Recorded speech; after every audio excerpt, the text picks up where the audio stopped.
오늘 인문학 주제는 고창 한 책 얘기 두 번째 시즌 2를 시작합니다. 작년에 저희가 이제 백범일지 김구를 선정을 해서 굉장히 오랫동안 강의를 했죠. 처음엔 4번으로 시작했다가 8번을 늘어났고 나중에는 한 권의 책을 10번을 쪼개가지고 한 달락씩 했던 기억들이 굉장히 새롭네요. 한 25차례 이상 강의를 했었던 기억이 납니다. 거의 외우다시피 했는데 그랬던 기억이 나고, 올해는 고창 한 책 읽기 두 번째를 제가 선정을 선정 과정에 제가 있었지만 작년에 해보니까 물론 역사도 중요하지만 보편타산적으로 많은 사람이 읽을 수 있는 것이 무엇인지를 고민을 많이 했습니다. 그래서 저는 학창 시절의 어떤 그런 것들, 또 많은 사람들이 공감할 수 있고 세대를 아우르는 것이 무엇인지 생각하다가 아몬드라는 책을 선정을 해서 시작을 합니다. 사실 이게 좀 성장 소설이고 어떻게 보면 아주 쉬운 책이기도 한데 우리한테 생각을 많이 하게 되는 책이죠. 사실 이거 지금 4번 하고 또 이제 그 5주 후에는 귀동량 그런 신재료와 자승이하고 얘기 여기 지금 아몬드를 4번 한다는 게 사실 쉽지 않습니다. 아주 간단하면서도 사실 이게 지금 뭐 거의 성장소설이기 때문에 거의 뭐 평론은 우리에 나와 있는 것은 없고 그런 게 한번 또 고려봐야 될 것 같습니다. 그래서 오늘 첫 번째 시간으로 아몬드, 그리고 두 번째 시간은 이제 예물, 세 번째 시간은 작가 소노편, 마지막에 평론하고 뭐 그런데 실제로 계속 반복될 수밖에 없고, 오늘도 제가 지금 사실 준비는 여러 가지 방법으로 이렇게 제가 좀 6개 단락으로 나눠져 있는데 그때그때 상황에 맞춰서 하겠습니다. 그리고 오늘 평론을 사실 제일 마지막으로 하려고 했는데 좀 이따 평론을 제가 했던 거 아동 개간지에 기고했던 건데 그거 좀 다시 꺼내고 마지막에 한번 5주 후에 다음 주에는 또 제가 책 읽는 풍경 번지 점프 하나라는 주제를 또 해야 되니까 5주에 아마 5주 지나면 잊어버릴 거니까 또 해도 괜찮을 것 같아요. 네, 아무튼 그렇습니다. 그렇게 해서 진행을 해보도록 하겠습니다. 그렇게 해서 아몬드는 탄생을 했습니다. 2017년도에 나와서 처음에 나름대로 좀 인기를 끌었지만 창비에서 나왔던 창비 청소년 문학상이라는 것이 굉장한 그 브랜드가 있죠. 거의 한국으로 말하면 한국에서 학생들 청소년 노벨 문학사가 권위가 있는 창비에서 나오는 그런 상을 받았던 건데 이게 이제 한 8만 권, 10만 권 정도 팔렸을 때 누누이 말씀드리지만 지금 한 판을 찍어내는 게 3,000권, 2,000권 팔리기도 힘든 세상에 10만 권이나 팔렸으면 굉장히 많이 팔렸죠. 그리고 손원평 작가가 처음으로 냈던 책치고는 굉장했던 반응을 일으켰던 책이죠. 근데 그러다가 결정적으로 공전을 히트를 기록한 것이 역시 그 연예인들의 역할은 중요해요. BTS 멤버 2명이 요즘 읽고 있는 책 해가지고 요 아몬드를 얘기를 했어요. 그 통에 한 20만 권이 팔려서 창비 출판사가 며칠 동안 날 새도록 책을 찍어냈다는 그 얘기가 있을 정도로 그대로 꾸준히 팔려서 많은 좀 찾아보니까 익산에서 제가 2018년도에 요 책을 갖다 익산의 그 올해의 책으로 선정을 해가지고 학생들 독후감 쓰는 것을 심사를 갔었던 기억도 나는데 아무튼 저희도 조금 늦은 건 아니죠. 책이라는 게 늦은 건 아니니까 그런 책을 가지고 한번 또 쉽고 하지만 굉장히 많은 것을 저도 이 강의를 과연 1시간 하기도 벅찬데 어떻게 4번에 걸쳐서 8시간을 해야 될까 아주 고민이 굉장히 많습니다. 많지만 또 한번 여러분들이 생각해서 읽었던 책이 아니면 읽지 않았으면 이 강의를 들으시고 한번 읽어보고 그래서 한번 4번의 시간을 해야 될 것 같습니다. 먼저 이제 우리가 지금 인생의 가장 중요한 소중한 3가지에 대해서 좀 얘기를 해야 될 것 같습니다. 인문학을 하는 거니까 인문학 기초이기도 해서 여기 나와 있는 분 얼굴 누구신지 아세요? 저도 이 사진을 또 처음 보네요. 이분이 이렇게 나이 많이 들어서 최고 늙었을 때 찍었던 거의 돌아가기 직전에 찍었던 사진인데 톨스토이 그 민화집 톨스토이의 책에서 나왔던 내용인데 그걸 좀 먼저 시작을 해야 될 것 같습니다. 그렇게 되면 우리가 지금 무엇이 중요한지를 잊고 사는 시대에 살고 있습니다. 참 안타까워서 얘기가 짧은 어떤 민화, 성인 우화 같은 그런 책인데 가장 인생에 소중한 세 가지 톨스토이라는 책을 잠깐 얘기를 하고 아무름으로 시작하겠습니다. 어떤 왕이 있었어요. 왕이 굉장히 이제 훌륭하게 나라를 잘 이끌었음에도 불구하고 과연 내가 잘 하고 있는지 또 가장 또 중요한 게 무엇인지 중요한 순간은 무엇인지 또 중요한 일은 무엇인지라는 어떤 그 철학적인 생각에 사로잡히게 됐어요. 그것을 알게 되면 대통령으로서 왕으로서 나라를 잘 다스릴 것 같다라는 그런 거에 빠져 있었습니다. 그래서 그 나라에서 가장 좀 훌륭한 이렇게 학식을 가졌다는 분을 찾아가게 됩니다. 찾아가는데 마치 우리 방장산 어디 험한 산 밑에 조그만하게 이제 밭을 가꾸면서 생활했던 그렇게 하고 있는 분이에요. 그래서 그리고 밑에 이제 그 방장산 올라가기 밑에 그래서 이제 그 주차장에 차를 세워놓고 경호들 다 이제 물리치고 이제 올라갑니다. 그 도사를 만나러 올라갑니다. 산 중턱도가 이제 도사를 만났어요. 안녕하세요, 저 왕입니다. 당신한테 철학을 얻기 위해서 왔습니다라고 얘기를 합니다. 그런데 계속 그냥 왕이 그 질문을 해서 보면은 그냥 묵묵히 그냥 그 조그만 텃밭에 일국의 괭이로서 밭을 가꾸고 있을 뿐입니다. 그런 와중에 계속 이렇게 중요한 게 무엇입니까? 사는 게 뭐가 중요하고 어떤 순간이 중요합니다. 그러니까 계속 질문을 해서 묵묵히 일만 합니다.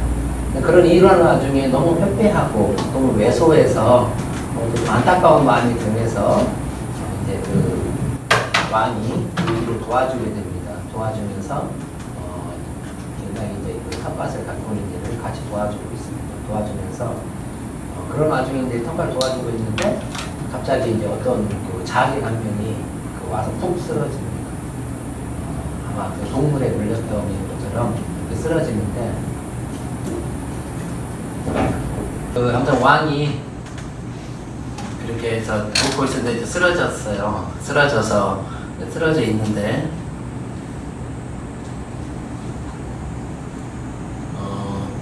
그 쓰러져 있으니까 정성껏 이제 치료를 하게 됩니다. 좀 많이 안타깝기도 하고 좀 짠해 보여서 짠해 보여서 이제 하는데 여러 가지로 이제 그런 밤새도록 그 도사직으로 데리고 와서 그 사람을 굉장히 치료를 하고 있습니다. 치료를 해서 좀 몸이 어느 정도 추스리고 상태에서 아침에 그 자객이 일어나서 왕에게 그렇게 말을 합니다. 나는 당신이 하는 정치에 대해서 굉장히 마음에 안 들어서 당신을 해치려고 왔었는데 당신이 나를 극진히 간호해줘서 너무 감동적이어서 당신의 모난이 사라졌다. 앞으로 당신 왕을 잘 모시고 극진히 잘 모시고 훌륭한 백성으로 살아나가겠다라고 말을 하고 떠나갑니다. 그러고 나서 이제 아침에 이게 또 밭을 하고 있는 분한테 밭을 일고 있는 도사한테 얘기를 합니다. 아니 도사님 좀 얘기 좀 해주시죠. 나 이제 내려갈 거니까. 그랬더니 도사가 그렇게 얘기를 합니다. 당신은 이미 진리를 얻었습니다. 당신이 묻고자 했던 세 가지 질문을 얻고자 했습니다. 가장 중요한 순간, 가장 중요한 사람, 중요한 일이 무엇인지를 이미 어제 얻어서 만약에 당신이 나를 어여삐 불쌍히 여기지 않고 내려갔으면 그냥 당신은 그냥 죽었을 것이다. 그랬죠. 밑에 경호원들 다 떨치고 혼자 올라갔으니까 호위무사를 했으니까 죽었을 건데 당신이 나를 가장 도왔던 그 순간 가장 중요한 것은 지금 이 순간이 가장 중요하다. 어제도 아니고 내일도 아니다. 가장 중요한 건 이 순간. 우리가 살아가면서 미래에 대해서 너무나 많은 생각을 하게 되고 많은 집착을 하게 되고 또 과거에 대해서 또 다가올 미래에 대해서 불안해하거나 이거 필요 없죠. 중요한 것은 내일이 아니죠. 지금 이 순간에 줌으로 강의를 듣는 분들, 이 자리에 오셔서 굉장히 늦은 시간에 강의를 앉아서 열성을 보이는 분들, 지금 이 순간이 가장 중요하다는 거죠. 순간을 극복하지 않고는 내 자신을 이길 수 없는 거잖아요. 순간이 모든 영혼을 극복하고 모든 영혼을 사로잡힌다는 말이죠. 바로 중요한 게 우리가 지금 이 순간이 가장 중요하다. 두 번째 중요한 것은 또 무엇이지? 지금 만나는 사람이 중요하다. 당신이 그 순간을 잘 이렇게 나를 산에서 도와줬고, 그런데 그 순간에 누구였냐? 그 자객이 와서 아프니까 피를 맞아서 정성껏 당신이 간호했다. 중요한 건 지금 만나는 사람이 중요하다. 지금 만나는 사람이 굉장히 여러분 앞에서 여러분한테 있는 그대로를 보여주고 서로 대화를 나눴을 때 굉장히 중요하다. 마지막에 더 중요한 것은 그 사람하고는 일이다. 만났으니까 그 사람이 자격이 쓰러졌으니까 열심히 도와줬고 열심히 그 사람을 치료했고 그럽니다.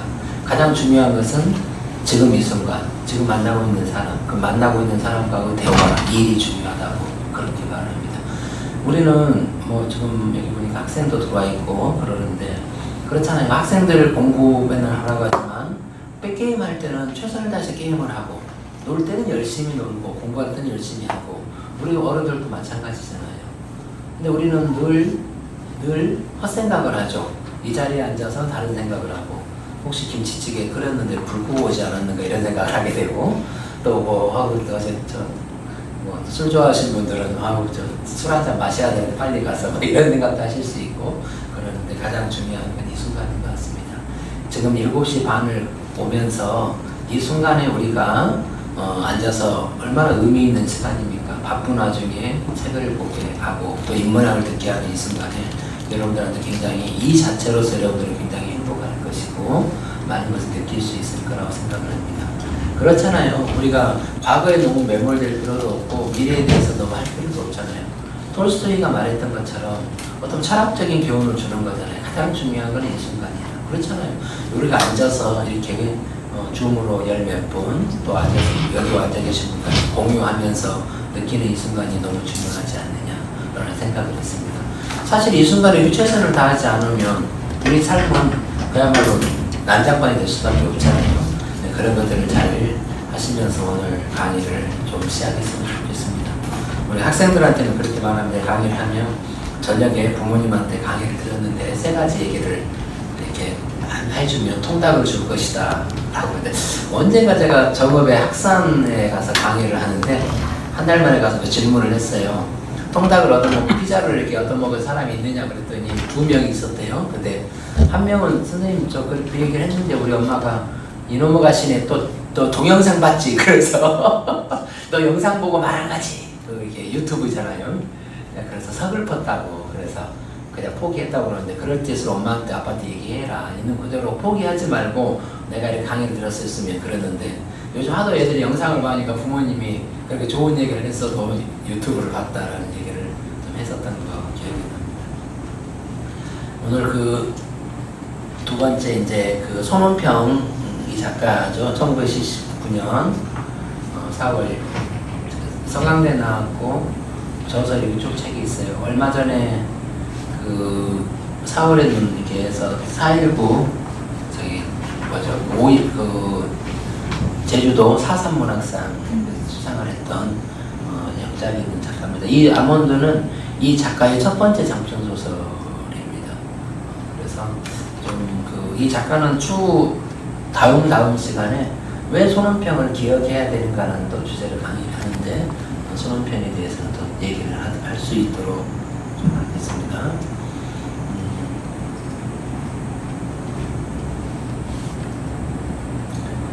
이 책에 대해서 아몬드 이 책은 그렇죠. 아마 읽어보신 공감불능사의 차가움을 녹이는 아몬드죠. 고통과 공감의 능력을 깨우치게 할 강력한 소설이죠. 어떤 영화보다도 드라마보다도 팽팽한 흥미로운 소설이 우리 앞에 드디어 나왔어요. 감정을 느끼지는 못하는 소년의 특별한 성장 이야기죠. 첫 장부터 마지막까지 다음 페이지가 참 오랜만에 저도 그걸 느꼈어요. 다음 페이지를 우리가 어떤 건지 궁금해지고 흡인력이 강한 작품이었습니다. 또한 타인의 감정이 무감각해진 공감불능, 지금 공정과 공감이 계속 화두가 되는 이 시대에 어쩌면 2017년도에 나왔다가 잠깐 쭉 있다가 최근에 갑자기 또 이렇게 붐을 일으킨 것은 이렇게 우리 공감하지 못하고 공정하지 못한 세상에 대해서 특히 타인의 아픔을 느끼지 못하잖아요. 철저하게 그런 세상에 어떤 강한 흡입력을 주는 작품입니다. 또한 아까 말한 대로 그런 울림을 주는 소설이고 또 작품 속 인물들이 타인과 관계를 맺고 슬픔에 공감하며 성장해 나가는 과정을 굉장히 탁월하게 엮어낸 소설이기도 합니다. 묘사했죠. 어쩌면 영화처럼 펼쳐지는 극적인 사건과 매혹적인 문체로 어쩌면 우리 독자들을 여러분들을 단숨에 어쩌면 사로잡을 것 같은 책이기도 합니다. 이 제10회 창비 청소년 문학상인데 우리가 잘 알고 있는 완득이 그 위저드 브레이클이라는 책들이 이 문학상을 통해서 했었는데 어쩌면 이런 책들이 성장서도 좀 더 얘기하자면 영 어덜트 이미 뭐 다 커버린 사람들의 얘기지만 어떤 그 성장 소설로서 굉장히 우리들에게 다가가는 소설입니다. 감정을 느끼지 못한 소년의 특별한 어떤 성장이다. 아몬드의 주인공 윤재는 어떤 감정을 느끼지 못하는데 어려움을 겪는 독특한 캐릭터죠. 다른 사람의 말과 행동의 이면을 읽어내지 못하고 공포도 분노도 잘 느끼지 못하는 윤재는 평범하게 살아가려고 정말 가까스로 버텨오고 있잖아요. 참 저는 그 부분이 너무 마음이 아팠어요. 부모님 입장에서. 엄마가 그런 교육을 하잖아요. 갖다 붙이잖아요. TV라든가 어디 옷장 같은 데 붙이잖아요. 뭐라고 붙입니까? 크게 써서 붙입니다. 남이 웃으면 따라서 웃어라. 또 호의를 베푸면 고맙다는 식의 그야말로 주입식 감정 교육이 어떻게 주입식으로 될 수 있습니까? 그럴 수 느끼지 못하는 그런 고통 때문에 고통스러운 윤재 때문에 부모와 할머니는 그렇게 써붙입니다. 남들이 또 웃으면 따라서 웃고 남들이 호의를 배우면 고맙다고 무조건 말해라고 말합니다. 세상을 곧대로 보는 아이. 어쩌면은 이 4번의 강의가 전체적으로 흐르는 것은 이 책이 말하고자 하는 것은 괴물이죠. 괴물. 어쩌면은 윤재는 괴물인데 괴물 같은 아이인데 이 괴물이 어쩌면은 윤재가 아니고 우리가라는 것을 윤재가 더 심한 괴물이라는 것은 이 책은 굉장히 얘기를 하고 싶어 합니다. 그래서 괴물이 되지 말자라는 게 전체적으로 흐르는 겁니다. 그렇게 괴물이라고 손가락을 받던 윤재는 어느 날 비극적인 사건을 맞아 가족을 잃게 되면서 세상에 홀로 남게 되죠. 그런데 참 그래도 이 책에 대해서 굉장히 보여주는 것은 그런데 모든 것을 잃었다고 생각했을 때 순간에 윤재 곁에 새로운 인연이 다가오죠. 그렇잖아요. 그래서 세상을 살만한 거예요. 나 혼자 널브러지면 살아갈 수가 없잖아요. 우리가 존재하는 철학에서 첫 번째 존재하는 가장 큰 이유는 철학자들이 그러잖아요. 내가 남보다 단 한 가지라도 99가지는 약하지만 부족하지만 단 한 가지라도 더 잘나기로 똑똑한 게 있다라고 생각을 했으니까 존재한다고 그러잖아요. 내가 저 사람보다 키가 1mm가 크다. 내가 머리가 길다. 하물며 내가 치력이 좋다. 내가 발이 크다. 어떤 이유가 됐건 내가 하나라도 존재해. 그러잖아요. 내가 저 사람보다 모두가 다 여러분보다 하나라도 잘난 게 없다고 생각하면 존재의 이유가 굉장히 사그라지고 아마 그 힘든 상황이 오죠. 이렇듯 모든 걸 잃었다고 생각할 때 윤재 곁에 새로운 인연들이 많이 다가오죠. 일단 자 포괄적으로 먼저 얘기하겠지만 어두운 상처를 간직한 권이라는 친구가 있고 그와 반대로 맑은 감성을 지닌 아이 도라 여자친구 윤재를 돕고 싶어하는 신박사 등이 그런 인물들이잖아요. 윤재와 이들 사이에서 펼쳐진 이야기는 이 우리로 하여금 타인의 감정을 이해한다는 것이 얼마나 어렵고 그럼에도 얼마나 소중한 일인지를 다시 한번 생각해 보게 하는 소설입니다. 소설가 공선옥은 이 작품을 일컬어 가슴이 머리를 지배할 수 있다라고 얘기를 했어요. 그래서 반드시 소설가 공선옥, 우리 지금 곡선에서 작품 활동하시는 아주 훌륭한 공선옥 소설가가 이렇게 말을 했습니다. 그래서 가슴이 머리를 지배할 수 있다. 그 믿는 나 같은 사람에게 희망을 주는 소설이라고 평가했습니다. 어쩌면 현대라는 사회가 집단적 감정 표현 불능증을 앓고 있을지도 모른다라고 우리 공선옥 선생님이 말을 합니다. 어쩌면 상실을 애도할 시간, 감정을 보듬을 여유를 잃은 채 살아가고 있는 독자들은 윤재를 응원하면서 자신의 마음 또한 되돌아볼 기회를 갖죠. 우리는 책을 읽을 때 내가 윤재가 돼서 윤재가 계속 좋아지고 여러 가지 상황을 극복하기를 간절히 바라며 책을 읽게 하는 건 그냥 인지상정이잖아요. 어쩌면 그런 감정을 보듬을 수 있는 나한테 여유를 주는 것 같아요. 이 책을. 잊어버리고 있던 나의 감성을 이 책을 통해서 오롯이 굉장히 우리를 깨우치고 있는 굉장히 그러기 때문에 역작인 책입니다. 어쩌면 단순할 수밖에 없는 책 같은 책이지만 굉장히 많은 것을 우리한테 얻을 수 있게 한다라고 생각을 합니다. 독자들은 그러면서 아까 말한 대로 윤재를 응원하게 되고 아니면 우리가 마음의 여유 없는 우리를 찾을 수 있는 윤재의 덤덤한 어조는 역설적으로 읽는 이로 하여금 가슴을 더 저미게 하죠. 아무 감정 없이 그냥 툭 던지잖아요. 왜? 고통도 없고 슬픔도 모르고 그런 사람이기 때문에 독자들이 이 작품을 통해서 깊고 진실한 감정의 교양을 경험할 수 있을 거라고 생각합니다. 출판사에서 이 책을 낼 때 첫 번째로 잡은 게 뭐냐면 한국형 영 어덜트 소설의 탄생이다라고 했어요. 교보에서도 이렇게 얘기했지만 출판평론가 한기호 씨가 아몬드를 한국형 영 어덜트 소설의 시작을 알리는 작품으로 평가를 했어요. 영 어덜트 소설이라고 하면은 메리지 러너, 또 헝거 게임 같은 환상성 어떤 그런 장르성의 전면에 드러난 작품을 떠올리기 쉬운데 최근 들어 로맨스를 비롯한 더욱 다양한 계열의 서사로 확장하고 있는 게 좀 추세이기도 합니다. 영 어덜트 문학의 배경이 되는 삶의 공간에 있는 그대로 묘사하기보다는 극단적이고 기묘하게 설정함으로써 현실 세계를 은유하며 독자들에게 어떤 상상의 세계를 경험하게 하죠. 결핍이나 상처가 있는 주인공들이 그 세계 안에서 고군분투하며 성장한다는 영 어덜트 문학의 기본적인 설정은 10대부터 30대 아니 50대 60대 독자들을 매료하는 요소죠. 이 아몬드 또한 감정 표현 불능증이라는 극한의 상황에서 놓인 10대 주인공들의 모습을 통해 타인에게 공감하지 못한 이 사회의 균열을 드러내죠. 그와 동시에 누구도 완벽할 수 없는 이 사회에서, 이 세상에서 우리가 과연 서로에게 위안이 될 수 있는지, 희망을 전해줄 수 있는지 그 가능성을 실험한 소설이기도 합니다. 새롭고 독특한 서사 안에 어떤 공감의 상실이라는 사회의 근본적인 문제를 녹이면서 문학적으로 감동을 전하는 아몬드는 어떤 사회파, 영 어덜트 소설의 탄생이라고 좀 볼 수 있습니다. 그 작가는 좀 다시 얘기하고요.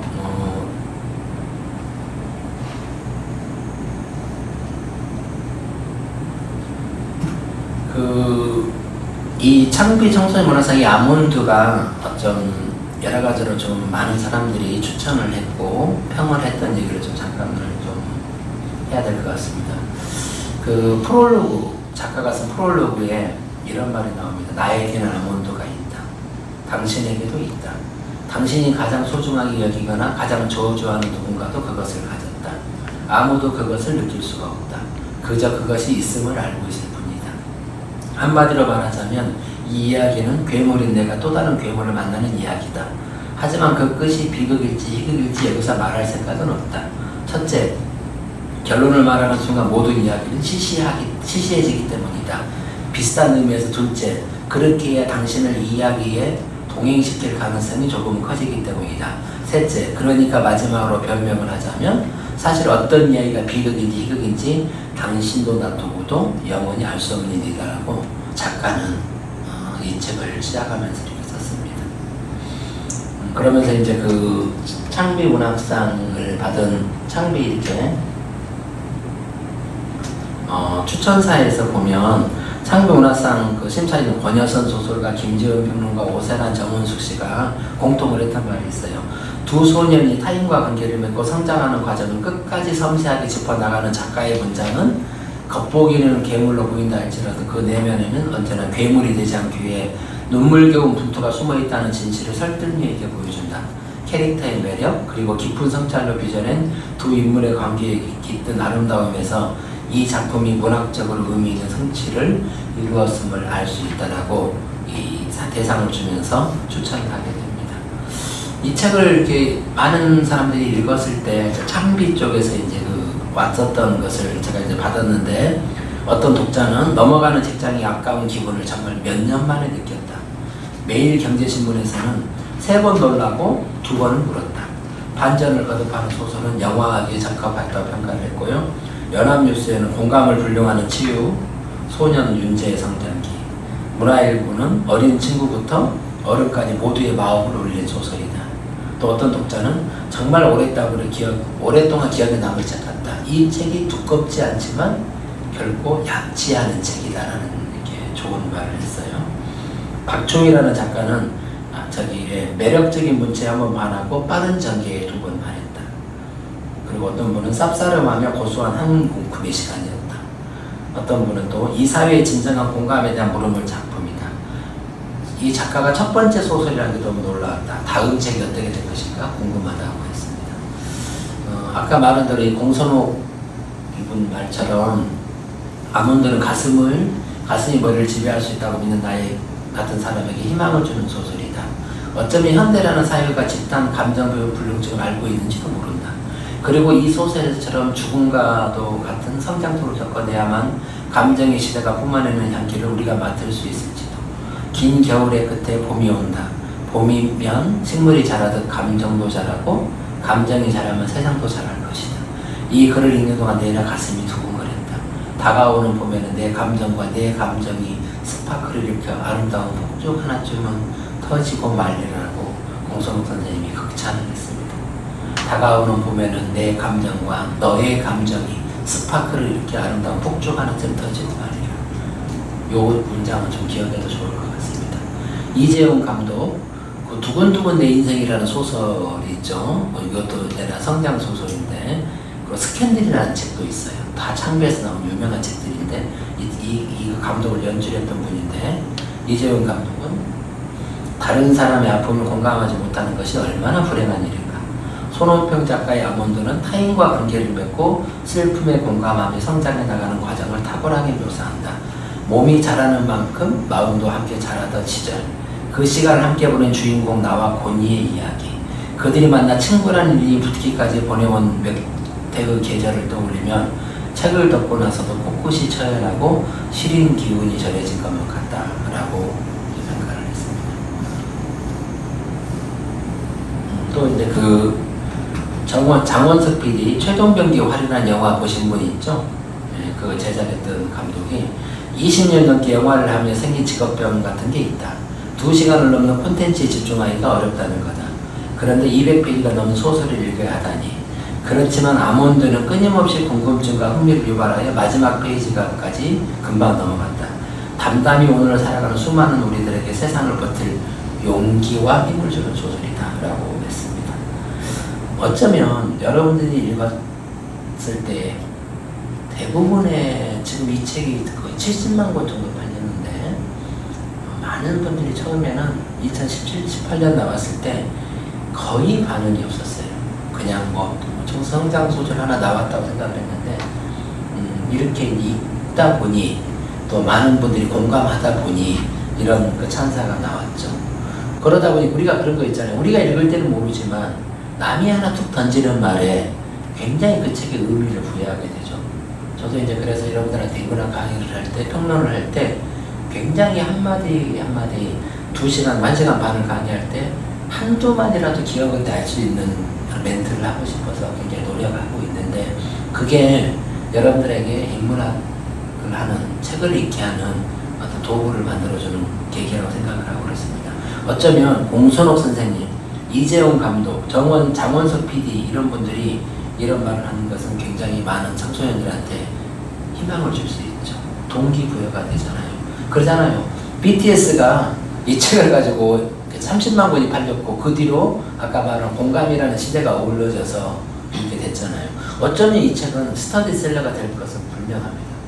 KBS 9시 주일날 일요일 저녁에 9시 뉴스에 새로 지금 하고 있는 게 있잖아요.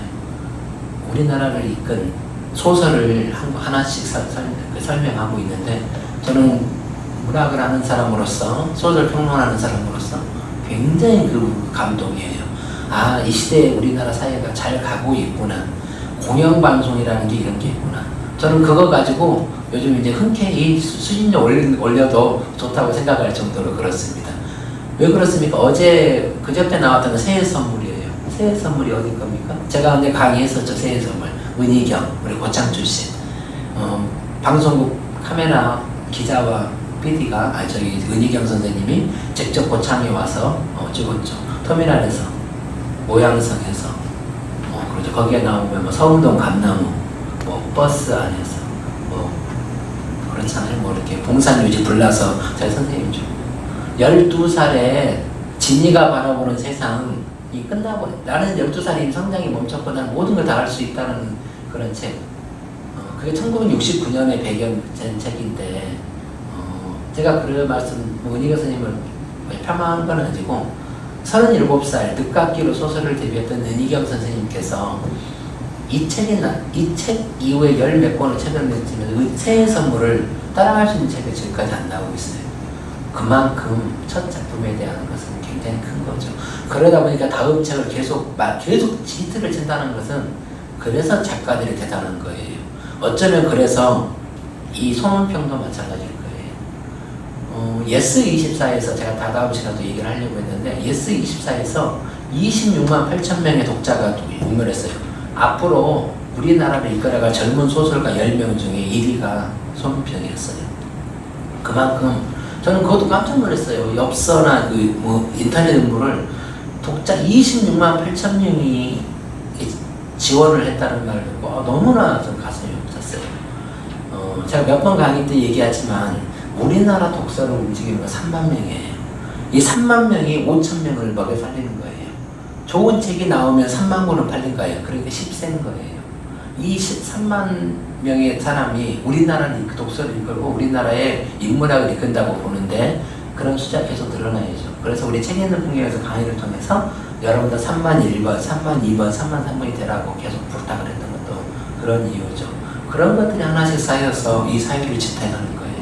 어쩌면 그래서 이 아몬드가, 그래서 많은 이런 사람들이 의미 없는 제가 말을 이렇게 할 것 같아요. 저 사실 평론하면서 남이 하던 얘기 하고 싶지는 않지만, 어쩌면 이렇게 많은 사람들이, 유명하신 분들이 공감할 수 있는 이 책이 무엇인지, 어쩌면 이 책 읽고 그냥 어떤 분 그러더라고요. 특별한 내용 없이 별로대요 라고 하죠.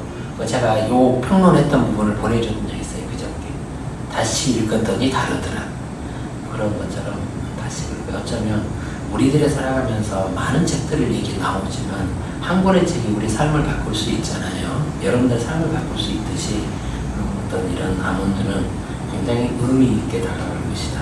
그래서 그렇게 하면 됩니다. 그리고 정혜연 PD, CBS 라디오, 제가 하루 종일 듣고 있는 라디오인데, 여기 삶에 대처, 써있죠. 여기 삶에 대처하기 유달리 힘들게 태어난 소년이 있다. 그의 삶은 점점 나쁘게 흘러갈 것이 뻔해 보인다. 그러나 예상을 깨고 소년에게 일어날 수 있는 가장 좋은 일이 일어났다. 그 좋은 일은 무엇일까?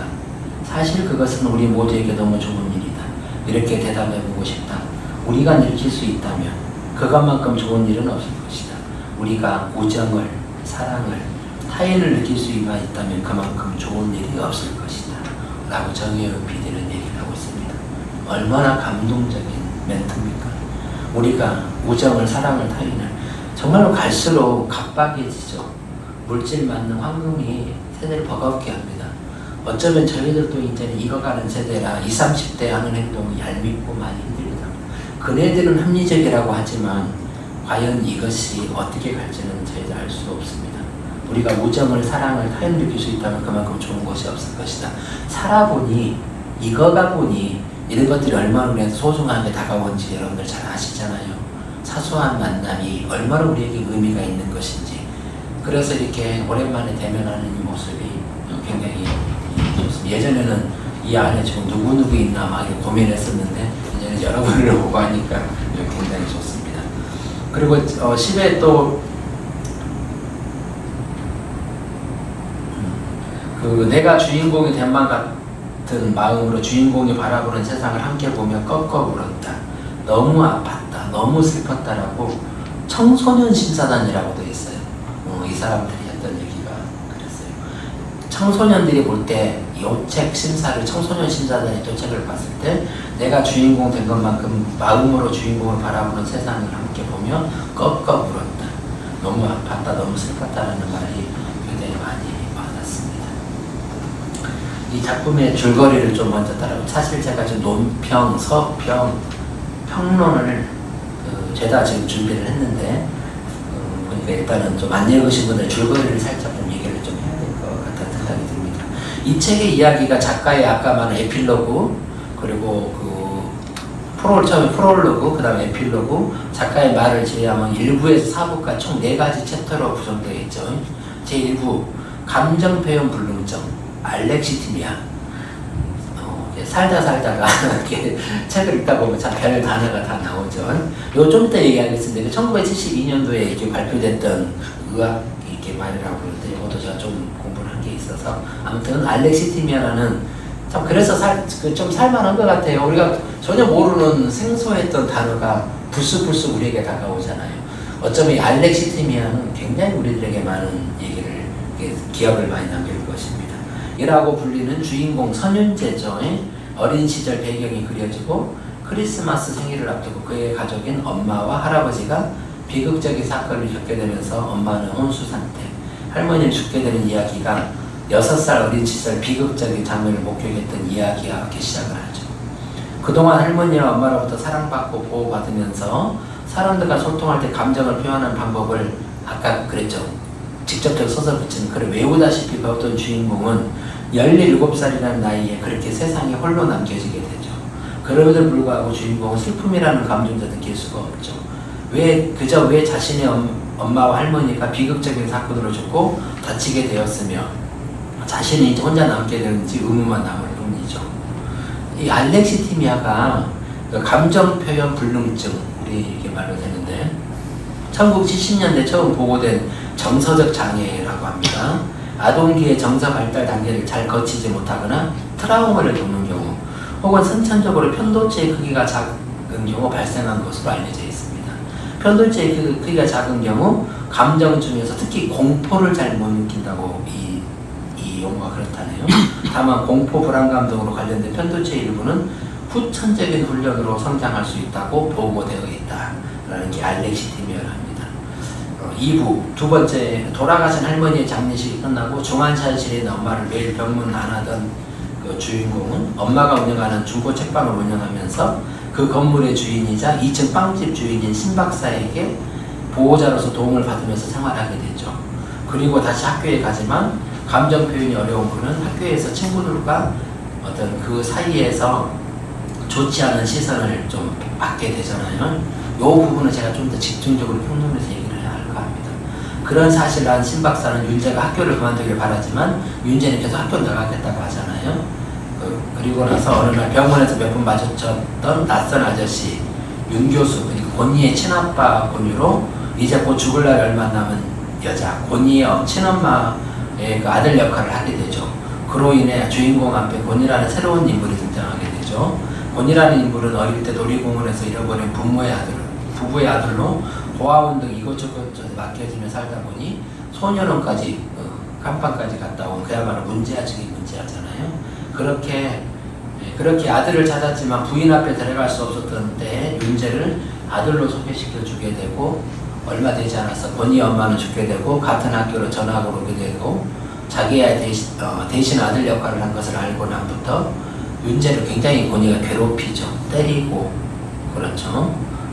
그런 권희는 윤재가 보통 아이들과 다르다는 걸 알게 되면서 자신을 선입견 없이 바라보는 윤재에 대해서 더 알고 싶어하고 윤재 또한 주위 아이들처럼 평범하지 않는 권희를 더 알고 싶은 마음이 들죠. 그래서 둘은 서로에 대해서 조금씩 알아가게 되고 가깝게지는 친구 사이가 됩니다. 3부는 남자 주인공들만 나와서 더없이 삭막했던 소설에 주인공 여자친구가 드디어 나오죠. 이도라라는 도라가 등장하게 됩니다. 주인공의 표현대로 하면 도라는 권희의 정반대 지점에 서 있는 아이였어요. 권희가 고통, 좌절과 아픔이 뭔지 알려주려고 했다면 도라는 꽃과 향기, 바람과 꿈을 가르쳐 주려고 했죠. 개학날 우연히 복도에서 뛰고 있는 그 여자 아리를 만난 윤재는 엄마의 헌책방을 절미하면서 학교 도서관에 책을 기증하러 갔다가 도서관에서 힘차게 제자리 뛰기를 하고 있는 도라와 마주치게 되죠. 운동이 하고 싶은 도라는 그럴 바에는 돈이 되는 골프를 하라고 부모님의 말에 지지 않고 혼자서 열심히 달리고 뛰고를 연습하죠. 달려서 뭐 하려고? 라는 윤재의 질문에 목적이 있어서 살지 않는 것처럼 그냥 사는 것처럼 달리는 거라고 대답하는 당차고 활기찬 소녀죠. 사실 달려서 뭐 하려고 하실 때 나중에 다시 얘기하겠습니다. 이 도라의 답은 굉장히 철학적이고 우리가 잊어서는 안 되는 말입니다. 여기서는 뭐 간단히 얘기하자면 뭐 아까 말한 대로 뭐 그냥 사는 것처럼 그냥 달리는 거야 삶은, 이렇게 답을 하지만 요 삶의 이런 목적에 굉장히 반영성을 많이 일으키게 됩니다. 아무튼 그녀도 감정불능이 주인공을 알아가게 되고 이상하게 도라가 가까이 다가오면 심장이 쿵쾅거리면서 호흡이 가빠지죠. 굉장한 변호죠. 뜨거움과 고통과 폭력에도 고통이 없는 사람이 심장이 쿵쾅거리면서 호흡이 가빠진다. 열도 나는 더 감기가 아닐까 싶어서 신 박사와 이야기하고 자신이 도라를 좋아하고 있다는 것을 알게 되죠. 그 즈음에 발길이 뜸했던 본인은 수학여행비 도둑으로 몰리면서 그 나쁜 아이로 찍혔으니 아예 나쁜 짓을 저지르겠다는 말과 함께 도라와 윤재의 키스 장면을 목격하면서 시야에서 멀어져 가죠. 사부, 시간이 흐르고 도난 사건의 범인은 다른 아이로 밝혀졌지만 권희는 이미 사라지고 없잖아요. 권희의 친아빠인 윤 교수는 윤재를 만나서 자신의 아들인 권희를 찾으면서 문제만 일으키는 모습에 아들을 지켜주지 못하고 함께할 시간도 가지지 못한 걸 울음 섞인 목소리로 미안해 하면서 다시 시작할 기회를 얻고 싶다고 말하는 것을 듣죠. 그리고 자신이 꼭 권희를 찾아서 미안하다는 말을 해야겠다는 다짐을 하게 됩니다. 내 엄마 앞에서 아들인 척 내게 다른 친구가 생긴 것을 말하지 않아서, 그리고 마지막으로 너는 안 그랬을 거라고, 나는 너를 믿는다고 말하지 못해 미안하다고 말했던 장면이 나오죠.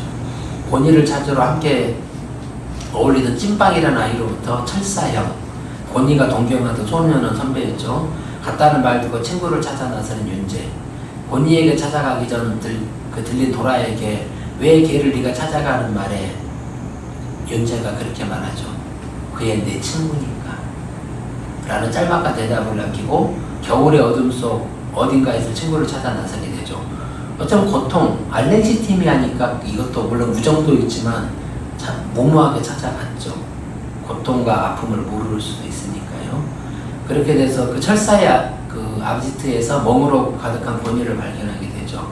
여기 왜 안 나며 화를 내는 권희와 그런 권희를 친구에게 안전한 곳으로 데려가고픈 윤재는 서로 싸우게 되고, 그 사이 아지트의 주인인 철사가 나타나면서 친구 싸움은 철사가 꺼내든 칼과 함께 곧 칼군이 시작되고, 권희 대신 윤재는 사정없이 파고드는 칼날을 가슴으로 파고들고 막죠. 그리고 권희의 울먹이가 피투성이의 모습이 보이죠. 그러나 그것도 잠시 목소리가 사라지더니 눈이 천천히 감기죠. 윤재의 영혼에 잠시나마 육체를 벗어나 자신의 몸을 부여잡고 있는 권희를 내려다보고 하하하 그 상황에서 소리를 내어 웃습니다. 그리고 다시 깨어났을 때 현실로 돌아와 있었죠. 신 박사에게 나중에 들으니 권희가 철사에 찔렸지만 정당 방위로 이동될 것 같다고 이야기해 줍니다. 그리고 돌아도 몇 차례 왔다 갔다. 아무튼 그리고 사고 난 후 표정이 다양해진 주인공 앞에 어떻게 보면 사고, 그 폭력, 칼을 맞고 이랬을 때 어떻게 보면 좀 이렇게 극적인 또 반전이 일어나죠. 표정이 다양한 주인공 앞에 신 박사가 휠체어를 밀고 들어오는 그 휠체어엔 혼수사형된 엄마가 낯익은 환한 미소로 윤재를 향해 미소를 짓죠. 그리고 엄마라고 말하는 순간 엄마의 눈에서 왈칵 눈물이 쏟아졌죠. 이게 전체적인 책인데, 이 책에서 좀 제일 마지막에 기억에 남는 부분이 254, 255쪽이죠. 구제본의 해피엔딩을 좋아하는 우리 모든 독자들은 해피엔딩을 좋아하게 되죠. 독자로서 엄마와 제외하면 주인공 선재가 감정을 느끼게 되는 제일 마지막 부분이 기억에 남습니다. 240.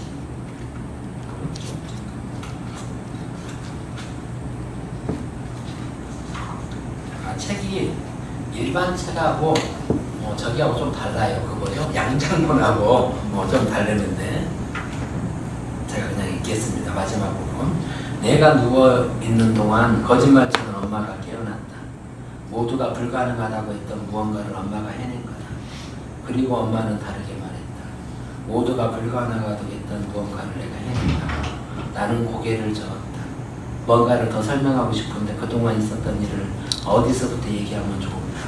갑자기 뺨이 뜨겁다. 엄마가 뭔가를 닦아준다. 눈물이다.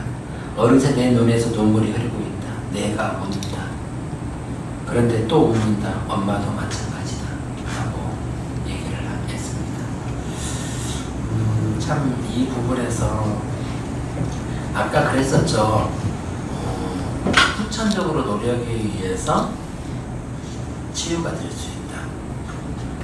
어쩌면은 그런 것들, 여기는 이 양장본이 아닌 건 226쪽이네요. 예, 그런데 그렇게 말을 합니다.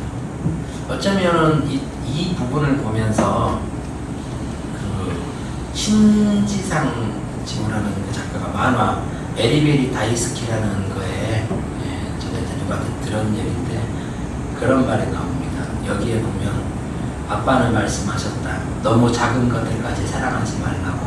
작은 것들은 하도 많아서 내가 사랑한 그 많은 것들이 언젠가 모두 널 울리게 할 테니까. 나는 나쁜 아이였나 보다.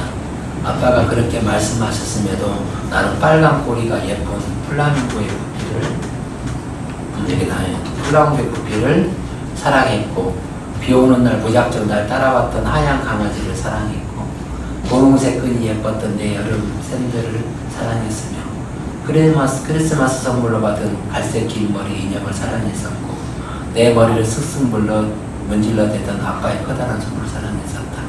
그래서 구피가 죽었을 때, 강아지 잃어버렸을 때, 센트리 날가 버려야 했을 때, 이사를 오며 인형을 버렸을 때, 그리고 아빠가 돌아가셨을 때 그때마다 난 우려했다. 아빠 말씀이 옳았다. 내가 사랑하는 것들은 언제나 날 울게 만든다. 어쩌면 이 신지상 지우 이 만화 베리베리 다이스키라는 내용 이게 요거하고 좀 많이 오버랩이 되죠. 아빠가 말씀이 옳았다. 내가 사랑하는 것들은 언제나 날 울게 만든다. 어쩌면 이 손원평 작가가 마지막에 이렇게 해피엔딩으로 누워있는 거짓말처럼 엄마가 드려. 사실 평론에서 얘기하겠지만 묻지마 폭력에 희생되잖아요. 그것도 성탕 전날 냉면 먹으러 가던가요? 냉면 먹으러 갔을 때 묻지마 폭력으로 많은 사람을 죽이잖아요. 할머니가 윤재가 그걸 못 보게 온몸으로 못 나오게 막으면서 할머니는 죽고 엄마는 망치로 머리를 맞아서 뇌사 상태에 빠지잖아요. 저는 책을 읽으면서 엄마가 깨어나지 못했을 거라는 생각을 계속 했죠. 여러 가지 상황상 작가가 어떻게 보면 전체적인 소설의 분위기는 전체적 틀을 좀 많이 깼어요. 모든 소설가들은 이렇게 되면 어머니를 살리지 않습니다. 거의 다른 방법으로 극복하게 하는데 참 손원평 작가는 그런 부분에 있어서 굉장히 마음이 따뜻한 사람 같아요. 어쩌면 청소년기의 어떤 성장 소설인데 슬픔을 안고자 했던 사실 모든 것을 잃고 얻은 것은 엄마의 존재잖아요. 우리들에게 나이를 먹고 나이가 없고 설령 나이 드신 분이 엄마가 돌아가셨어도 그 가슴은 영원히 그래서 98세 얼마 전에 돌아가셨는데 뭐 호상이라고 그래서 제가 뭐라고 했어요. 100살, 120살 돌아가서 호상은 없는 거예요. 그냥 슬픈 거예요. 엄마의 부존재는 우리들 하여금 모든 것을 잃게 만드는 거거든요. 그랬듯이 마지막에 엄마를 살려낸 이 작가의 어떤 타협은 굉장히 저희들에게 감사하기도 하죠. 어쩌면 그런 것들이 좀 많이 버거운 세상인데 그런 부분을 경험하기도 했어요.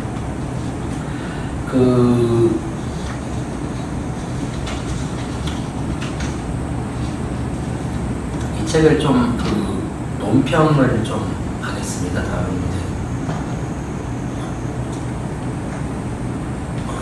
얘기 없는데 차라리 감정 없는 삶이라는 주제를 잡아봤어요. 우리 삶이 차라리 감정이 없으면 어떻게 할 것인지 라는 생각을 했었는데